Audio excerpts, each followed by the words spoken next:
আমরা ধরে ধরে দেখিয়ে দিয়েছিলাম যে বাংলাদেশি আছে। প্রথমত তৃণমূল কংগ্রেস এটা মানতেই চায়নি যে পশ্চিমবঙ্গে বাংলাদেশি বা রোহিঙ্গারা আছে। রিপাবলিক বাংলা সর্বপ্রথম বাংলা মিডিয়াতে, এখনও আমি জানি না সিনিয়র মিনমিনে হয়তো অপ্রাসঙ্গিক কিছু বিষয়কে প্রাসঙ্গিক করার চেষ্টা করছেন।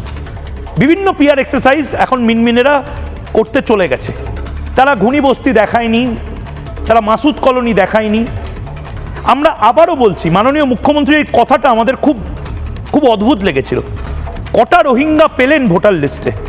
এখন মাইক্রো অবজারভারদের যে সমস্ত বক্তব্যগুলো শুনছি এবং তার পাশাপাশি যে সমস্ত ডেটা আসছে, এটা নিয়ে আমি আলাদা শো করেছি। 2700 বাংলাদেশিরা ভোটার লিস্টের মধ্যে ছিল, তাদের নাম বাদ গেছে।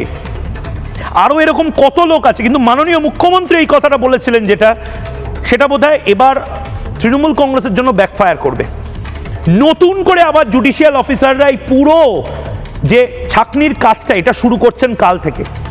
মানে আমি জানি না এই বাংলায় একটা এসআইআরকে কেন্দ্র করে কি না কি দেখবে এবার বাংলার মানুষ। কিন্তু মমতা বন্দ্যোপাধ্যায় কি বলেছিলেন, এই রোহিঙ্গা কোথায়, বাংলাদেশি কতজনকে পেলেন ভোটার লিস্টে, এবার দেখুন, রুকো তো সবর করো, সোমবার থেকে দেখুন আর কতজনকে পাওয়া যায়। এবার জজ সাহেবরা দেখতে শুরু করবেন, সবাইকে সব কাজ করতে বাধ্য করছেন মমতা বন্দ্যোপাধ্যায়। দেখুন, অনুপ্রবেশকারী কটা রোহিঙ্গা খুঁজে পেলেন? বিহারেও বলেছিলেন অনুপ্রবেশকারী। কটা বাংলাদেশি খুঁজে পেলেন? কিন্তু বেশি বাড়াবাড়ি করলে আমি বলে দেবো আপনারা কাকে কাকে শেল্টার দিয়েছেন। আমার মুখ বেশি খুলতে দেবেন না। কতজন বাংলাদেশিকে পেলেন সেটার উত্তর এবার জুডিশিয়াল অফিসাররা দেবেন।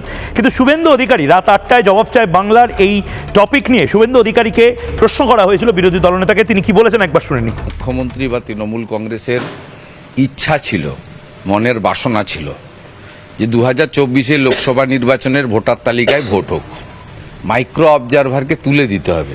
তৃতীয় ছিল ডকুমেন্টেশন নিয়ে। সুপ্রিম কোর্ট এর আগেই বলে দিয়েছে যে আমরা এর মধ্যে ঢুকবো না। এবারে ইলেকশন কমিশনের যে অসুবিধাটা হচ্ছিল, মমতা বন্দ্যোপাধ্যায়ের নেতৃত্বে এই ভোট চোর তৃণমূল কংগ্রেস, যারা বাংলাদেশি মুসলিম অনুপ্রবেশকারীদেরকে বাঁচাতে চায়, মৃত ভোটারদের রেখে তাদের নামে ছাপ্পা দিতে চায়, তারা নির্বাচন কমিশনকে বিজেপি করে দিয়েছিল। এবারে জুডিশিয়ারির সরাসরি হস্তক্ষেপে, মানে হাইকোর্টের অবসরপ্রাপ্ত বিচারপতি থেকে ডিস্ট্রিক্ট জাজ, যখন ডিলিশনগুলো হবে, যারা 13টা ইলেকশন কমিশনের ডকুমেন্ট জমা দিতে পারেননি বা পারবেন না, বাঁচাবেটাকে আমি স্বাগত জানাই।